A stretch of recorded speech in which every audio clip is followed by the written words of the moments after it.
ဒီမှာလည်းပြီးရင်နောက်ထပ်လည်းဒီမှာကလေးတွေဆုံးသွားတာလည်းအများကြီးရှိရလေဒီကဆရာတွေပဲလုပ်ပေးကြတယ်ကျမယောက်ျားနဲ့ကျမနဲ့ကဒီ930ခုမှနေတာပါဒါမဲ့လည်း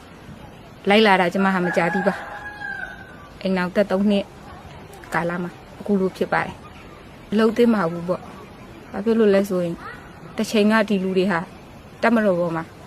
တာဝန်ကျေခဲ့ပါတယ်အခုချိန်မှာတော့မလုပ်သိမှာဘူးလူသားချင်းချင်းစာနာပေးဖို့သိပါတယ်ပြီးတော့ဒီလိုမျိုးလုပ်ရက်တွေကိုလည်းမလုပ်သိဘူးလို့ထင်ပါတယ်ဒီထဲမှာဆိုရင်အရွယ်မရောက်သေးတဲ့ကျောင်းသားတွေရှိဖို့ကျောင်းတက်နေတဲ့ကလေးတွေပညာရေးတစ်ပိုင်းတစ်စနဲ့လည်းရှိဖို့ဒီကလေးတွေကိုလည်းငဲ့သိနေလို့ထင်ပါတယ်ဒါအယက်သားတယောက်အနေနဲ့ပေါ့နော်ဒီစစ်သားမရတယောက်အနေနဲ့မတွေးဘဲနဲ့ပြည်သူလူထုတယောက်အယက်သားတယောက်အနေနဲ့တွေးမယ်ဆိုရင်တော့ကိုလူကိုတတ်တယ်လို့ဖြစ်ပါတယ်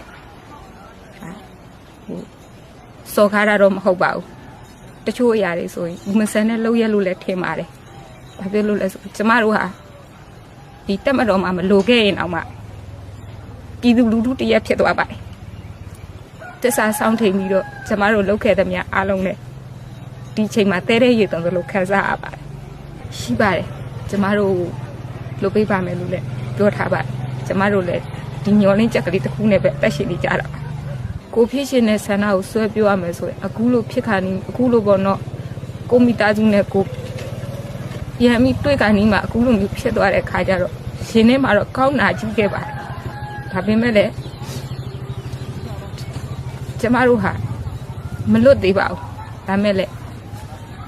ဒီမှာအာရကန်တက်တော်မှာဆိုရင်ကျမတို့ကောင်းကောင်းမွန်မွန်ထားပေးပါတယ်ကျူးမွေးဆောက်ရှောက်ပါတယ်လူတိုင်းမှာတော့ထမင်းစားဖို့ဆိုတာအလုံးတော့လုပ်ရပါလိမ့်မယ်ဒီထဲမှာလည်းဒီလိုပါပဲကျမတို့တနေ့တာထမင်းစားဖို့အတွက်ကျမတို့တနေ့တာအလုံးလုပ်ပေးရပါမယ်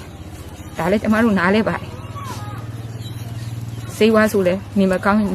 ကျမတို့ကုသပေးပါတယ်အခုလိုပြန်ကနေမှဖြစ်သွားတဲ့အတွက်တော့ရင်းထဲမှာတအားခံစားဆုံးရှုံးမှုတွေလည်းများပါတယ်အခုဆိုရင်ကျမတို့လူတွေတည်သွားတာတအားနှမျိုးဖို့ကောင်းပါတယ်သမီးတည်းရဲ့ငင်းငယ်ဆိုရင်တော့အေးချမ်းချမ်းနဲ့တပီတောင်နဲ့တပီတောင်အေးဆန်းဆန်းချစ်ချစ်ခင်ခင်နေတယ်လို့ထင်ပါတယ်အခုကကြတော့တယောက်ကိုတယောက်လိုက်ပြီးတက်ဖြတ်နေတယ်လို့ခံစားရပါတယ်ဒီကြားထဲမှာအပြစ်မရှိတဲ့လူတွေဟာမိစားပင်တွေဖြစ်ကြရပါတယ်ကျမတို့တွေမဟုတ်ဘူးပေါ့နော်ဒီမှာရှိတဲ့ပြည်သူလူထုပါပေါ့နော်ဒီအာရကန်တက်တော်နဲ့ဖြစ်တယ်ဆိုတာစစ်သားချင်းဖြစ်တယ်ဆိုတာကျမတို့လက်ခံပါတယ်ဒီပြည်သူလူထုတွေကြားညံ့နေရတော့မကောင်းဘူးလို့ထင်ပါတယ်နောက်ထပ်ကျမတို့ဒီနေရာလေးကိုထပ်ပြီးတော့ဒီလေချောင်းနဲ့